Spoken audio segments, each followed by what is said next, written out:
Assalamualaikum warahmatullahi wabarakatuh. Perkenalkan, nama saya Nelani Syahliawitri dengan NIM C1M023113. Di sini saya tidak sendiri, saya ditemani oleh rekan-rekan saya. Saya Nuril Andini dengan NIM C1M023-115. Saya Rizky Anita Syarani dengan NIM C1M023-10018. Baik, di sini kami akan mempresentasikan hasil diskusi kami mengenai dampak alih fungsi lahan terhadap degradasi lingkungan, studi kasus lahan perkebunan menjadi perumahan. Untuk itu, pendahuluan akan dibacakan oleh pemateri pertama. Kepada pemateri pertama, disilahkan. Baik, di sini saya akan membacakan materi pertama yang dimana kebutuhan manusia akan pemilikan tempat tinggal dalam memenuhi kehidupan yang dibarengi pertumbuhan penduduk yang terus meningkat, mengharuskan pembangunan akan perumahan dan pemukiman semakin dibutuhkan. Cara untuk memenuhi lahan permukiman yaitu dengan pengadaan lahan, salah satunya dalam pengadaan lahan biasanya digunakan lahan pertanian sehingga apabila terjadi peralihan fungsi lahan pertanian tanpa dibarengi dengan pengendalian akan alih fungsi lahan pertanian menjadi pemukiman dapat berakibat terhadap mengecilnya lahan pertanian. Lahan selalu mengalami perubahan dari waktu ke waktu seiring meningkatnya kebutuhan manusia akan lahan. Perubahan tersebut dikarenakan memanfaatkan lahan untuk kehidupan manusia. Alih fungsi lahan pertanian yang tidak terkendali apabila tidak ditanggulangi dapat mendatangkan permasalahan yang serius, antara lain dapat mengancam kapasitas lahan dan kerusakan hutan. Lahan adalah salah satu sistem bumi yang bersamaan dengan sistem bumi yang lain, yaitu air, alam, dan atmosfer, menjadi inti fungsi perubahan dan kemantapan ekosistem. Tanah berkedudukan khas dalam masalah lingkungan hidup, merupakan kimah atau aset lingkungan dan membentuk landasan hakiki bagi kemanusiaan. Fungsi-fungsi vital yang dikerjakan tanah dalam ekosistem mencakup membentuk kegiatan keanekaragaman dan produktivitas hayati, mengatur dan membagi larutan air dan larutan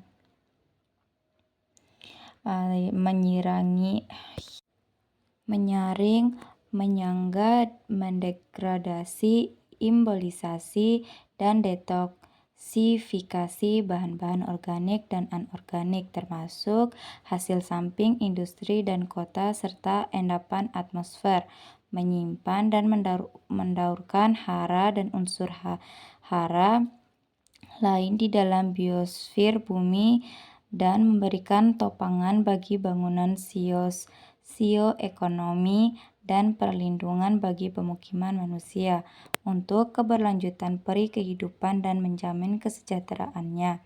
Manusia tidak mungkin mengabaikan upaya mencegah degradasi berbagai fungsi tanah. Tanah dimanapun keberadaannya merupakan komponen lingkungan hidup yang secara mutlak harus dilindungi atau dihindarkan dari dampak yang merugikan. Maka konversi tanah menjadi suatu keharusan bagi membuat lingkungan hidup terhunikan. Pengalihan sebagian atau seluruh area lahan yang biasa dikenal dengan konversi lahan atau alih fungsi lahan dari peruntukan semula atau sesuai rencana ke peruntukan lain yang berdampak negatif terhadap lingkungan. Laju pembangunan yang mengarah pada perubahan tata guna lahan di wilayah Brangbiji merusak lingkungan karena lahan perkebunan menjadi lahan bangunan untuk sektor perumahan dan pariwisata. Lahan-lahan di Brangbiji khususnya untuk perkebunan dulunya itu adalah perkebunan jagung. Tetapi dengan bertambahnya tahun ke tahun terjadi perubahan fungsi lahan dari mulai tahun 2022 sampai sekarang lahan itu berubah menjadi perumahan dan tempat rekreasi. Alih fungsi lahan yang merusak lahan perkebunan menyebabkan erosi dan longsor. Jika dilihat dari Peraturan Pemerintah Republik Indonesia Nomor 1 Tahun 2011 tentang penetapan alih fungsi lahan pertanian pangan berkelanjutan pasal 47 ayat 1 yang menyatakan bahwa Presiden gubernur atau bupati atau wali kota dalam memberikan persetujuan alih fungsi lahan pertanian pangan berkelanjutan dibantu oleh tim verifikasi. Memang sudah sesuai karena ada izin dari pihak kabupaten serta ada juga bagian verifikasi yang membantu Pemkab Sumbawa dalam proses alih fungsi lahan. Degradasi lahan adalah proses penurunan produktivitas lahan yang sifatnya sementara atau tetap, dicirikan dengan penurunan sifat fisik, kimia, dan biologi sehingga menjadi tidak produktif. Pada dasarnya, degradasi lahan disebabkan adanya penggunaan atau pengelolaan lahan yang kurang tepat. Degradasi lahan biasanya dimulai dengan adanya konversi atau alih fungsi penggunaan lahan pada lahan pertanian, khususnya pertanian di lahan kering. Degradasi lahan utamanya terjadi karena adanya erosi tanah yang dipercepat, penggunaan mesin-mesin pertanian, dan pemakaian bahan kimia pertanian yang berlebihan. Baik, selanjutnya dalam metode.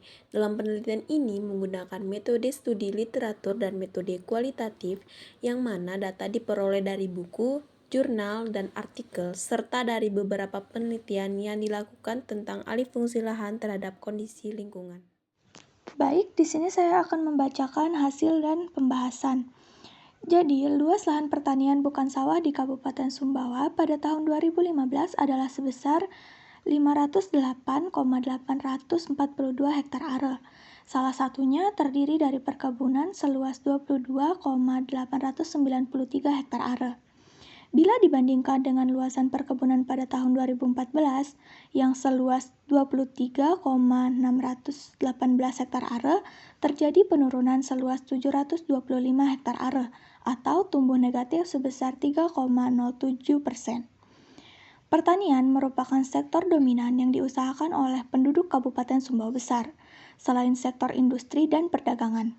Hal ini karena sebagian penduduk yang bekerja di Kabupaten Sumbawa Besar bekerja pada sektor pertanian dalam arti luas, yaitu mencapai 68,22%, yang terdiri dari yang bekerja pada pertanian pangan sebanyak 54,6%, perkebunan 3,45%, perikanan 4,03%, peternakan 0,62%, dan pertanian lainnya sebesar 4,05%.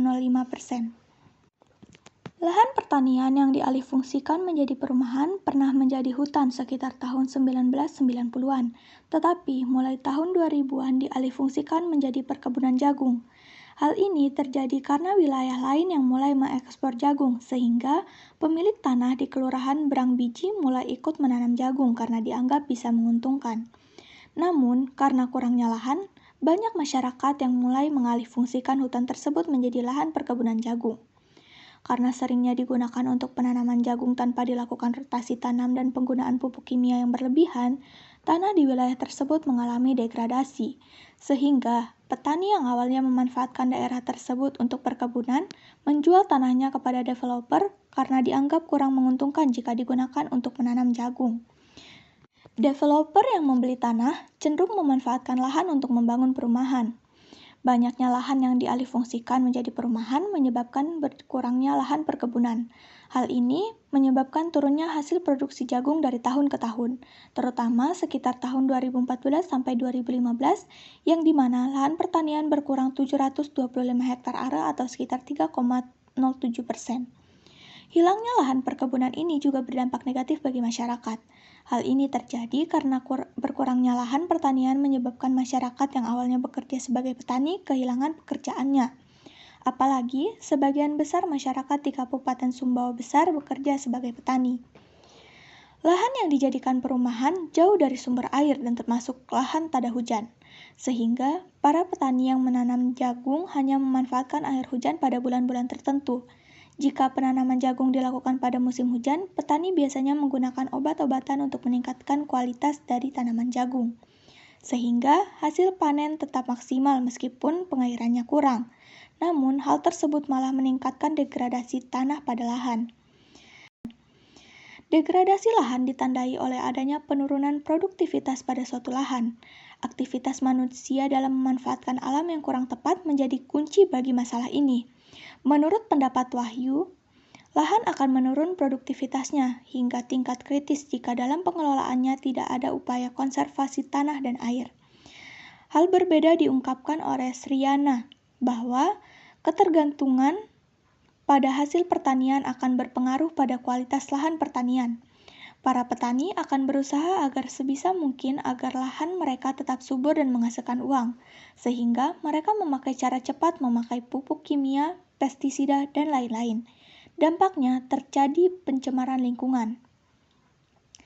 Degradasi lahan merupakan gejala ilmiah yang dapat berlangsung sementara ataupun tetap, sesuai dengan kondisi sumber daya lingkungan yang ada. Sehingga dapat menyebabkan timbulnya lahan-lahan yang tidak produktif yang diikuti oleh perluasan lahan kritis, penurunan kemampuan tanah menahan air, kualitas struktur tanah, serta bahan organik yang terkandung dalam tanah. Sebaran degradasi lahan memerlukan pengelolaan berdasarkan faktor penyebabnya.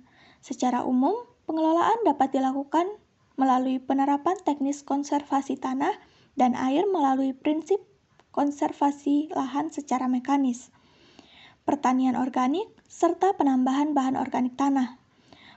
Pengelolaan degradasi lahan yang disebabkan oleh erosi dapat dilakukan melalui pertanian organik dan penerapan prinsip konservasi tanah secara mekanis.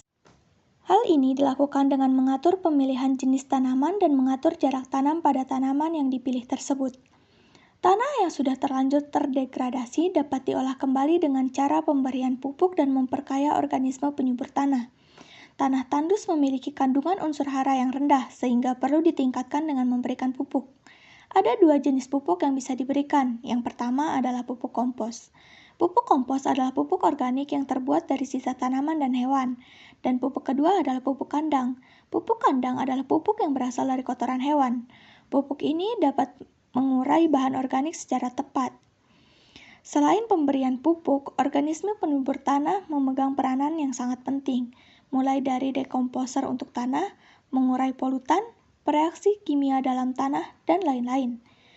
Cacing merupakan salah satu contoh organisme penyubur tanah. Maka dari itu, dengan memberikan pupuk kandang pada tanah dapat memberikan media untuk berkembang biak bagi cacing. Usahakan untuk menghindari obat kimia seperti herbisida, pestisida, atau pupuk non-organik lain yang dapat mematikan organisme dan juga dapat merusak kesuburan tanah. Baik, yang terakhir adalah kesimpulan. Berdasarkan hasil peneliti di atas, maka dapat disimpulkan bahwa degradasi lingkungan disebabkan oleh penggunaan pupuk kimia yang berlebihan. Hal inilah yang membuat tanah menjadi tidak produktif, sehingga para petani yang dulunya mengolah lahan tersebut kini lebih memilih menjual lahannya kepada developer karena dianggap lebih menguntungkan dibandingkan diolah sendiri. Dan lahan perkebunan yang telah dijual dialihfungsikan menjadi perumahan yang dimana hal ini tentu saja dapat berdampak negatif bagi lingkungan serta masyarakat.